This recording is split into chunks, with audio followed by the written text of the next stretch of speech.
Урматтуу депутаттар, бюджетти сиздер формировать этесиздер. Мына быйыл Кудай буйруса жылдын башында формировать этип атабыз. Бирок ошого чейин аткарылган жумуштар жөнүндө да биз өзүбүздүн таянакты чыгара кеттик да. Эми биз сиздерге гана түшүндүрүү, сиздерди гана ишендирүү, мындай сиздердин гана астыңыздарда мындай ишендирүү да. Биз баягы мэрдин багыты боюнча мындай чоң жол көрсөткүбүз келип атат да, мындайча айтканда, чейин бул элдин эртеңи үчүн. Ошондуктан сиздердин көңүлүңүздөрдү мына могул Доскага бураңдар. Мамлекеттик башкаруу болгону менен муниципалдык бюджет баары бир биздин колубузда да. Азыркы сиздер бөлөйүн деп аткан акча бул элдин акчасы биринчиден. Анан сырткары сиздер элдин астында сиздер жоопкерчиликтүүсүздөр деп айта алам. Бул эми мэрдин аткаруу бийлигинин акчасы эмес, менин максатым сиздердин значенияңыздарды, сиздердин ордуңуздар аябай жогору экенин баса белгилейм да. Ошон үчүн сиздерге гана мен түшүндүрүү кылам да азырчы. Мен эмнелерди чыгара алдым, урматтуу депутаттар? Жыл башында мен бардык анализдерди отчеттор менен алып атам да. Мен 2022 жылы депутаттар 99 багытка биз акча бөлүптүрбүз. 99 маселеге, 99 ишке. 2022 жылдын анализи да булчу. 2020. Андан кийин 6 айлыкта 44 маселеге акча бөлүптүрбүз. 9 айда 32, 8 айда 5, ошо менен жалпы 181 маселеге биз акча бөлүптүрбүз. Урматтуу депутаттар, көңүлүңүздөрдү бурамдап, анан ошо аткарылбаган анын ичинде жумуштарды карасаңыздар, эми биз акчаны бөлүп атабыз, аткарыш керек. Бирок маселе турат могул жерде. 45 маселе аткарылган жок. Акча барды, кайра келди. Ушул болуп атат да. Анан мына артка кайрылган маселелер бардыгынан жанагы тендер ойнотугандан кийин адан остаточный келип түшүп атат го, остаточный. Үнөмдөлгөн акчалар 71 багытта акча келип түшүп атат. Эсиңиздерге салайын. Анча-мынчасы 5000 сом, 10.000 сом эмес, былтыган акчалар артып келип атат да. Бул эмнени көрсөткүчү? Бул аткаруу бийлигинин начар иштеп аткандыгы, проект сметаны туура эмес жазгандыгы. Баягы олчойт акчаны коюп атат, бирок акчаны кармап атат, элдин акчасын кармап атат да, дагы бир проекттерди ишке ашырсак болмок. Эми мейли, мал акча артып келип атат деп койлу, көп болду дагы. Бирок аткарылбаганы 45 болуп атат. Аткарылбаганы. Жыл болсоңуз. Аткарылбагандар эмне десеңиздер, мен өткөндө могул сүйөккө көңүл бургум келип атат да, урматтуу депутаттар. Биздин буга чейинки мэрлер дагы ушу сүйөк жок иштеп атат да. Şu süyöpkö буларды биз алып келип туруп киргизиш керек, анан ошонун аткарышын талап кылыш керек. Бюджетти ошого бөлүш керек. Эмне үчүн анализ кылдым агачы? Эмне үчүн андай болот? Багыттарын эсептеп көрдүм менчи. Карасаңыздар, мына багытта 1, 2, 3, 4, 5, 6, 7, 8, 9, 10, 11. Өзүңүздөр билесиздер, жергиликтүү өз алдынча башкарууда 24 багыт бар. Туурабы, урматтуу депутаттар? 11 багытка эле бөлүп атат. Анын эң көбү мектеп, бала бакча, мына 64 жолу бөлүптүрбүз, урматтуу депутаттар. Бул эмнени айтып атат? Бул аткаруу бийлигинин идеясы жок, планы жок. Бир характери жок маселе болуп атат да, ошон үчүн карасаңыздар. Мектепке 64 жолу бөлүптүрбүз. Мына могул жол, тротуар, мына ыңгайлуу шарттында ушунда замечание кылам деп 9 жол акча бөлүптүрбүз. Субсидия, жардам, bir нерсе куруу. Эмне үчүн аны ишкана кылып бөлдүк? Өзүн каржылабайбы, өзүн бакпайбы? Ал боюнча бир катар сунуштар берген, эске алынбай атат бирокчу. Сиздерге да сунуш берген. Жумуштан алайлы, бөлөк кадр коелу деп, жылбаган машинаны деле түртүп алганбыз да, урматтуу депутаттар. Бул сиздердин талабыңыздардан зависимый да. Мына суканын алдында дагы бул 3 жол алыптыр акчачы. Макул. Жол, тротуарда мына мен могул жерге Чыңгыз мырза Шагылга 1 жол бөлүнүптүр мынакей, жылдын башындачы. Анан могул жерде мына 3 жол бөлүнүп атат могул жолго. Бул жанагы жок. Жок, неме курулду го, больницанын жанына. Остановка. Жылдын башында 1 жол акча алышат, идея жок да. Андан келип 6 айлыкта дагы ушул остановкага бөлүп койсоңарбы, дагы ушул остановкага бөлүп койсоңарбы деп жашоонун бардыгын ошол бирке эми үнөмдөй турган акчаны багытын бир эле багыттар эле кылып атышат да. Эми караңыздар. Мун эмесин көрүп чыктым да. Начосун көрүп чыктым. Бул жерде элдин саны өзү атат. Шаардагы көчөлөрдүн саны 106 дейт. Жалпы узундугу 89 километр дейт. Анын ичинен 15 километр асфальт дейт. 30 канча жыл болду биздин шаар болгонубузга? 10 жылдык мааракеси өткөрөбүз деп атат. 15 эле километр бар экен, асфальт бар экен. Анын шагылы дейт, шагыл жолдор 3 километр, топурак жолдор 3 километр дейт. Урматтуу депутаттар, бул менен эмнени айткым келет? Биз жана көп маселелерде талашып атабыз да, мектеп, бала бакча. Кеңеш менен мэриянын өзүнүн бөлгөн акчасы бар экен. Ошону да сиздерге көргөзүп коеюн. Кеңеш менен мэрия өзүнө 20 жол акча бөлүптүр. Карасаңыздар, роуду 1 жол акча алыптыр. Бул жана камера орнотуулар боюнча. ФАП 1 жолу кичине 50 миң сом которулуптур.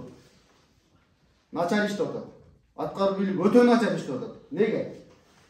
Мону көрдүңүздөрбү? Роуду мамлекеттик макамдагы орган. Анын функциясын алып атабыз. Мэрия өзүнүн мынакей иш аткарганда аз келгенсип мына канча жол аткарылбай. Өздөрүнө монча жол, бунун ичинде кагаз, ручка бүттүгү бар. Бирок теңмени өзүнө эле бөлүп атат да акча каражаттычы. Кресло, парта депчи, иш кылайлы биринчи. Менин айтканым да булчу. Тарбиялык багытта бычууганда 4 эле жол акча бөлүп атат да. Музыка, там жаштар саясатын жүргүзүүгө 4 эле жол бөлүп, спортко 7 эле жол бөлүп атабыз. Жана ал дагы кичине эле акча. Мына майрамга 10 жол бөлүп атабыз.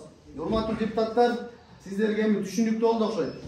Андан сырткары баса кете турган маселе мына СЕОПко эмне үчүн көңүлүм буруп атам? Инвестиция боюнча 0. Аткаруу бийлигинен көрдүңүздөр бир инвестиция. Инвестициянын багыттарын айтып берейин. USAID, ЕБР, Европейский банк, МВФ, АРЕС, АСАФа, Стимгрант, Спецфонд, Институт политики развития, германский, японский гранттар могул жерден бир проект жазылган жок. Көрдүңүздөрбү жазылган. Мен эми сиздерге сөзүмдүн аягында айткым келет да, урматтуу депутаттар. 2022 жылда мен аткаруу бийлигине 0 деген баа коём. Инвестиция 0. Бюджеттин аткарылышында 45 жол артка кайрылды маселе. Ошон үчүн айтып атам, түшүндүрө албай койдум мен Чыңгыз мырзага дачы, планыңды даярдап кел. Алдын ала 1 жыл сүйлөшүп кел. Мектептин мугалимдери менен 1 жыл сүйлөш. Алдына программа берсин. Туруп туруп эле тогурганда эле чыга калат. Мага бул керек, тиги керек. Андай кылбайлы, планга кирейли. Жол турат бул жерде, электр чуалгылары турат. Электр чуалгылары сиздерге айта кетейин, бул жерде жазбай калдым. 2 эле жолу бөлүптүрбүз электр чуалгыларынын акчаны.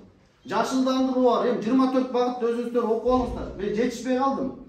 Бирок бул жерде көрдүңүздөр 11 эле багытта анын көлөмдүүсү мектеп бала бакча. Биз функцияларын алып атабыз, мамлекеттик мекемелердин функциясын алып алдык. Баарын өзүбүз эле кылып атабыз да.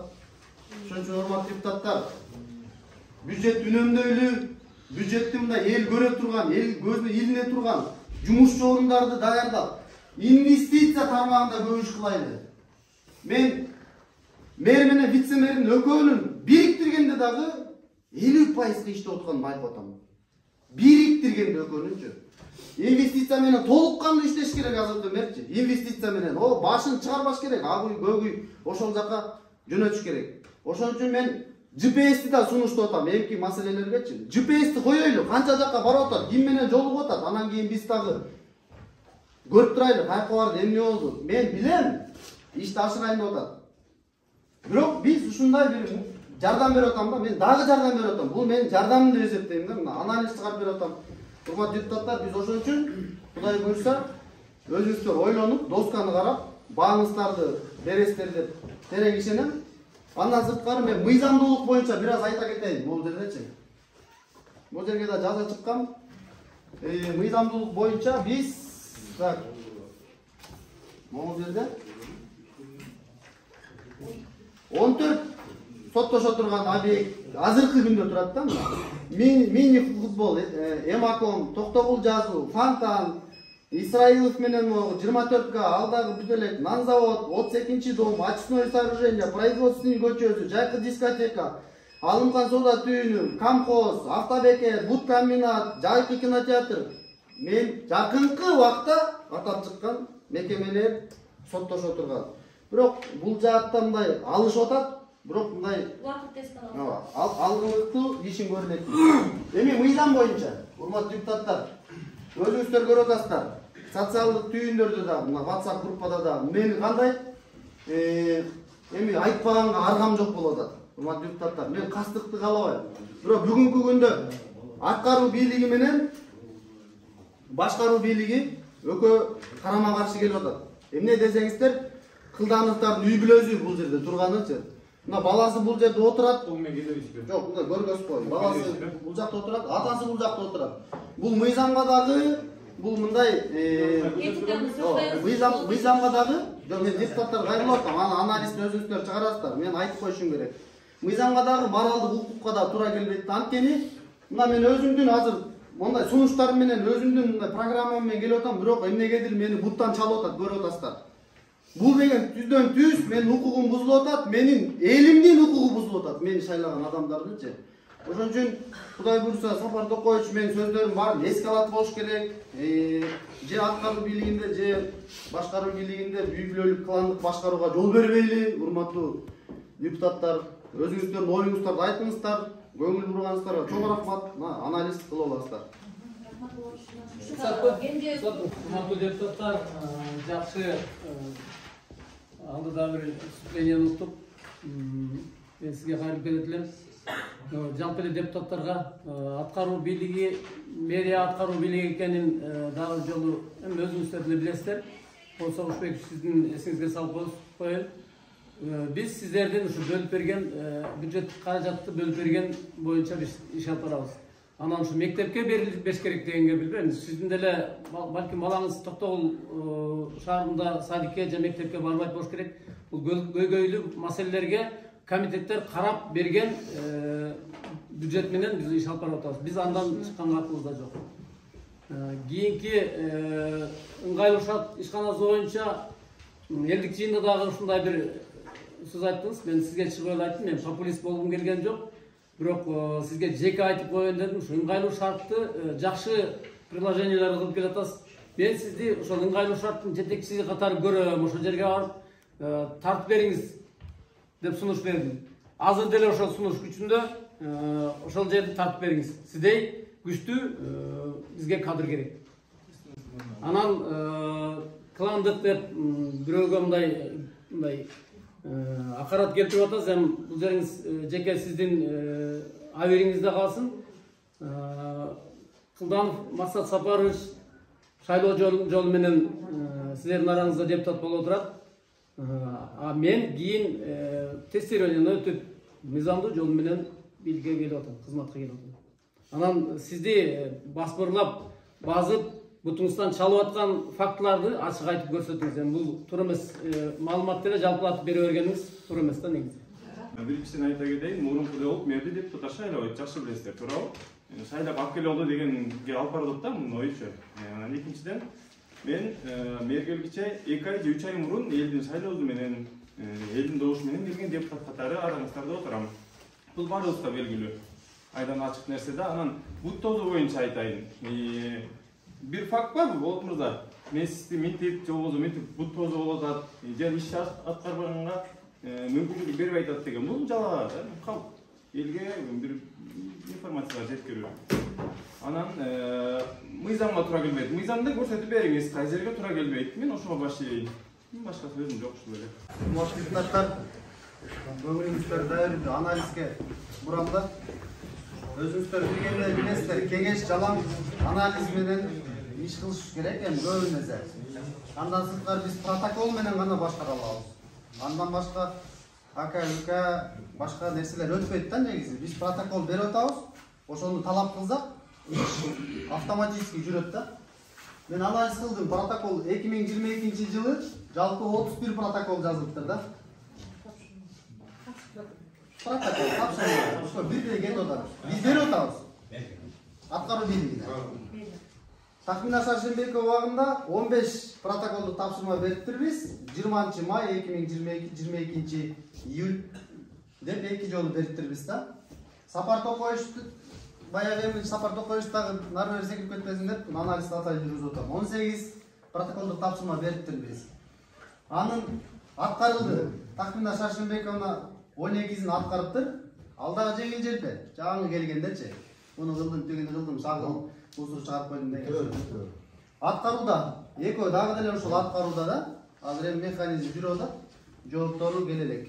Аткарылган жок, бирөө аткарылган жок. Бай ичине подробно кире алган жокмун, эми убакыт узун болуп кетет да. Сапар Токоевич убагында 9 аткарылды, 7 аткарылды, 2 аткарылган жок. Анан 2 эскертме болуп калды. Эскертме биз ушул замечанияны таптык кадимгидечи. Биринчи эскертме бул неме боюнча. Токтогул мектепте жанагы бир неме бузулбады эле, темирлер боюнча. Ошолор боюнча болду, биринчи эскертмебизчи. Анткени ал ишке да ашкан жок, ошондой эле бир туруп калды да, эч бир жылган да жок. Жок дегенде бул механизмди кылып атабыз деп жооптор келишкенде жооп да болгон жок. Дагы бирөөсү болсо жана 500 миң сомдук, 700 миң сомдук шагылга бөлүнгөн акча болду да.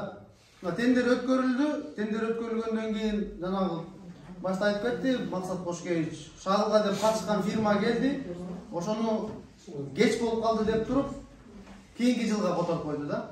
Эми карасаңыздар, жана башынан айтып кеткендей, пландалбаган ушундай күз ай, кыш айында отканда биз келе калып программаларга ушундай аткаруу бийлиги мындай бир нерселерди ойуна келсе эле киргизип атат да.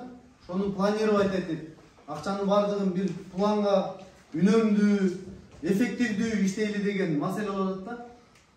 Ошол урматтуу депутаттар, сиздерге түшүнүктүү болду да. Анан биз протоколдук дагы бир жолу бир эскертме берип койсок, биздин протоколдук тапшырмаларга тыкыр мындай иликтеп жооптор келип, мисалы азыр канча протоколдук тапшырма болду, бүгүн Нуртияс Нургазиевич мынакей Ерлан Карпаевич канча суроолорду берди, бирок ошолор кагаз жүзүндө биз жообун күтүшүбүз керек да. Сен ишиң мындай жүрүп атат, сен сурооң мындай жылып атат депчи. А биз голословно айтып эле ошондойдон эч нерсе аткарылбай, жооптор да келбей болду. Мен 3-4 бир немелерди бердим. Сурамжылоолорду Чыңгыз мырзага бергем. Мен 2022 келгенде эле стадион боюнча бергем. Мага картаны бергиле, ошол жерде чөпкөй коалицияны бузайлы деп протоколду тапшырып, жооп келген жок. Андан сырткары кайсы алынган боюнча арыз жазгам, где-то бир августтарда жазгам. Кандай иш аракет кылып атат, жооп келген жок мага. Ошого окшогон тапшырмалар берип атат, жооптор келбей атат да. Биз бердим какша эле отура бергөндөй попуга эмеспиз да. Иш-чаралар көрүш керек, урматтуу депутаттар. Ошондуктан урматтуу мэр Сапар Токоевич, сизге эсиңизге алып алсаңыз, протоколдук тапшырмалар менен тыгыз иштеп, депутаттарга прям плотно жооп бериңиз. Ошол урматтуу депутаттар, мен ушул протоколдук тапшырманы жандайм. Согушбекович, могу жерде мэриянын берген жоопторун эске алдыңыздар да, ошо берилген жооптор. Ошо аткарылган нормалар болот го. Ошону анализ жасадыңыз. Ооба, ана бул сиздин экөөңүздүн иш аракетиңиздеги анализди жасадык да. Ошо. 700 миң боюнча бул аткарылган иш туура эмес маалымат кетип атат. 500 миң боюнча тендерлер бардыгы ачык, көрсөңүздөр болот. Могу числолордо 16-11 айда, 23-11 айда, 29-11 айда, кайра 06-12 айда 4 жолу тендер өткөрүлдү. Bu tenderге катышпай атат. Тендердин табияты ушундай экен. 700 миң боюнча тендер өткөрүлүп, утуучу дайындалып, бул жерге шагыл төшөө иштери толтурулду. Мындай такталбаганда маалымат бар экен. Бул ар бири боюнча сиз эми багы голый цифраларды бердиңиз. Такташтырып, буну эртең отурумда дагы такташтырып алабыз. Сизге суроо. Az бул жерде жакшы колуңуздан келишинче аракет кылып, жакшы бир ушу токтогулдун өнүгүшүнө бир жакшы жол менен барсак экен деген жакшы сунушуңузду бердиңиз да. Анан ушул жерде могу мектептерге канча 64 жолу бөлүнүптүр деп ушундай болот аткан маселелерчи. Анан менден суроо да, ушул бөлүнгөндө туура эмес бөлүнгөнбү деген суроо болот да мендечи. Киреше булактарын анча-мынча функцияларды, мамлекет кыла турган функцияларды муниципалдыкка өткөрүлүп атабыз. Ошол эле мисалы жанагы безопасный город боюнча эми талаштуу маселелер көп да ичиндечи. Ошолордун баланстарын айтып атам, туура эмес болуп атат. Андан сырткары жанагы СЕО социалдык экономикалык өнүктүрүү программасычы ошону баса белгилеп атам да СЕОпко көңүл бурулбай атат. Баягы айтып атам го эртең менен көз тушалап келип эле биз бир маселени киргизип атабыз да. Ошон үчүн программа жоктун айынан айла жок акчаны каяка бөлөбүз. Мектепке бөлөрөйлү болуп, мектепке бөлүнүп кетип атат да. Мектеп бала бакча деп. Анан ал дагы мындай жылдын башында деп атам да. Программа киргизип, мисалы 3 мектеп азыр 2024-кө азыр алып келсин сунуштарын деп атам да. Можно же. Мэр өзүнүз айтса болот да бир эле сөздөрүн. Жылдын башына алып келип, анан кийин сумманы карап, мунуңду тиги 10 жылдык, 20 жылдыкта ал деп кеңешип дегендей анча маселени анан билбейм эми. Тим койсоң баягы жаш баланын подгузнигине чейин алдырган атабыз да мындайча айткандачы. Эми кичине багыттуу, ар тармактуу эл үчүн иштесекпи деген ой деле айттым. Анализ чыгардым, анализ. Бул мектеп садиктер ушу Токтогул шаарында жайгашкан мектеп садиктер жергиликтүү бюджеттен каржылангандан кийин эч бир мындай кымтыксыз бөлүнгөнгө туура келет да. Мисалы мектептердин текущий ремонтторуна жана материал майдача тряпка, самын алганын ага обязательно бөлүш керек экен. Бөлбөгөнгө эми жок экен да. Ошон үчүн бизде мектеп садиктер көп да, ошон үчүн анын саны ошо көп болуп атат деп ойлойм да. Анан сиздин берип аткан сунушуңуз деле мен муну жаман дебейм, жакшы сунуш экен, бирок мэрия баягы жакшы бир ушу Токтогул шаарына пайдасы тие турган жакшы бир жумуштарды астына ала ойлонуп, астына ала планировать этип, депутаттарга алып келип салса деген максатта айттыңыз, бирок ушу сиз көрсөтүп кеткен каралган акчалар боюнча мен ушунун баардыгы туура эмес дегенге мен сизге кошулбайм. Бул жерден бөлө турган, обязательно бөлө турган дагы жерлерибиз бар, обязательно бөлүнөт, садикке бөлүнөт, мектепке бөлүнөт, анан жана безопасный город деген. Бул бизде мамлекеттен ар кандай жанагындай буйруктар келет, приказдар келет, жана Кенжебек эке айтып кетти го. Келип туруп мэрияга жүктөйт да. Силер мону кылышыңар керек, безопасный город деп. Безопасный городду кылыш үчүн мэрия кайра кеңештен акча сурайт да. Анан биз ошо бөлүп берген акчанын негизинде салынып атат деп ойлойм да. Болду, ошону эле сурап алайын дегем. Сизге да кошумчалап жооп берип коеюн болмочу. Аткарылган жумуштарды 45-ин көргөзүп атам да. Анан эми сиз сурап калдыңыз, могул жерде мына акыркы экономиядан келген 30 миллионду мен өзүм анализ кылып чыгып атам да. 75 орунду бала бакчасынын курулушуна деп 11 миллион экономия келип атат кайрачы. Кача аткарылыш керек эле план боюнча, билесиң, Видео көзөмөл орнотууда 541 миң сом артка кайрылып келип атат. Шакир көчөсү менен Сүйөркулов көчөсүнүн кесилишинде рести баягы сиз иштеген мекемеңиздин алдын бир аз гүлдөтөбүз деген сквер кылабыз деп 300 миң сом которулуп атат. Андан бул жерде КО техникасын алууда 2956 миллион 2 миллион 956 миң сом кайра артка келип атат. Бобкет техникасын алууда миллион сом артка келип атат. Эффективдүүлүк жок болуп атат деп атам да. 45 маселе артка кайрылып келип атат. Анда отурумубуз эмне болуп атат? Эффективдүүлүк жок болуп атат. Бөлөбүз, кайра келип калат. План жок да. Анда урматтуу депутаттар, мынакей бүгүнкү сессияда Токтогул шаарынын мэри Сапар Кылданычтын отчетун уктук, суроо жооп менен да тактап алдык, баарыңыздарга эле ачык айкын болду. Анда эмесе ушул маселе боюнча Токтогул шаарынын мэри Сапар Токоевдун ишине баа берүүнү бул жерде мындай да баарыбызга эле белгилүү, канааттандырарлык деп кол көтөргөндөр экинчи жолу кайра кийинкисине кол көтөрөбүз, эми ал түшүнүктүү эле да ушул жагын эметип коюңуздар. Анан мен бир эмени эметип коеюн, бул жерде 1 жылдык отчетко баа берип атабыз. Сапар Токоевич 6 ай болду иштегениңизге, сизге 6 ай. Бул дагы жылда 5 айга баа берилип калат. 5 айга баа берилип калат. Эмесе добушта коеюн, Токтогул шаарынын мэри Сапар Токоевдун бүгүнкү сессияда берген отчетту канааттандырарлык деген депутаттар кол көтөрүп коюңуздар.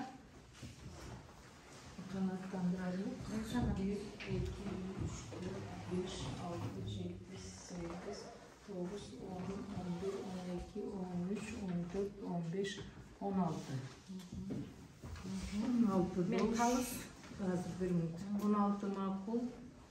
Kalıslar var mı? Kalıslar. Kalыс. Kalыс 2. 3. 3.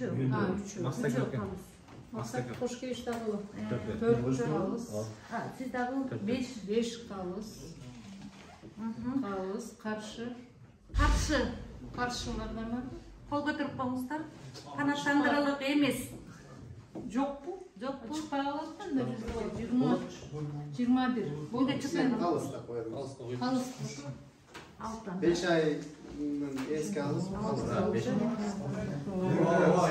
Демек, Токтогул шаарынын мэри Сапар Токоевдун отчету 16 добуш менен канаттандырарлык деп табылды.